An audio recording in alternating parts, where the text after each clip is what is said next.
എമ്പുരാനാണ് വിഷയം. എമ്പുരാൻ ചർച്ച ചെയ്യുന്ന രാഷ്ട്രീയമാണ് വിഷയം. എമ്പുരാനെ എഡിറ്റ് ചെയ്ത് കാണിക്കണമെന്ന് ഒരു കൂട്ടം മനുഷ്യർ വാശി പിടിച്ചോടുമ്പോൾ എഡിറ്റ് ചെയ്യുന്നതിന് മുമ്പ് എമ്പുരാനെ കാണാനായി വാശി പിടിച്ച് വേറെ ചിലർ ഓടുകയാണ്. എനിക്ക് പറയാനുള്ളത്, കഴിഞ്ഞ ഒരു മാസത്തോളം നമ്മൾ എമ്പുരാന്റെ പിറകെ ആയിരുന്നില്ല, തമ്പുരാന്റെ പിറകെ ആയിരുന്നു. അല്ലെ, എമ്പുരാന്റെ പിറകെയാണോ അതോ തമ്പുരാന്റെ പിറകെയാണോ ഓടേണ്ടതെന്ന് ചിന്തിക്കണം. നമുക്ക് കഴിഞ്ഞൊരു മാസമായിട്ടെ വയറ് തട്ടിയിട്ട് സുജൂദിൽ പ്രാർത്ഥനയിൽ താഴെ പോകാൻ സാധിക്കാതിരുന്നിട്ടും വയറ് തട്ടിയിട്ടും നമ്മൾ സുജൂദിൽ പോയവരാണ്.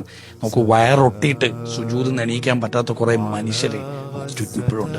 ഗസയിലും ഫലസ്തീനിലും കുറെ മനുഷ്യര് താഴെയാണ്, സുജൂദിലാണ്, വീണ് കിടക്കാണ്, വയറൊട്ടി കിടക്കാണ്. പെരുന്നാളിലേക്ക് പോവുകയാണ്, ആഘോഷങ്ങളിലേക്ക് പോവുകയാണ്. എമ്പുരാന്റെ പിറകെ പോകാനായിട്ട് ഒരു കൂട്ടം മനുഷ്യർ പോകുന്നവരോടാണ് എനിക്ക് പറയാനുള്ളത്, എമ്പുരാന്റെ പിറകെ പോണോ തമ്പുരാന്റെ പിറകെ പോണോ? തമ്പുരാന്റെ പിറകെയാണ് പോകാൻ ആഗ്രഹിക്കുന്നതെങ്കിൽ എമ്പുരാന് വേണ്ടി ഇൻവെസ്റ്റ് ചെയ്യുന്ന ആ സമയം പ്രാർത്ഥനയായിട്ട് തമ്പുരാനിലേക്ക് തിരിയണം. മനുഷ്യർക്ക് വേണ്ടി പ്രാർത്ഥിക്കണം. ഒരുപാട് പ്രയാസങ്ങൾ അനുഭവിക്കുന്ന മനുഷ്യർ നമുക്ക് ചുറ്റും, നമ്മുടെ അടുത്ത്, നമ്മുടെ വീട്ടിന്റെ കുറച്ചപ്പുറത്തും ഇപ്പുറത്തുമായിട്ട് കിടപ്പുണ്ട്.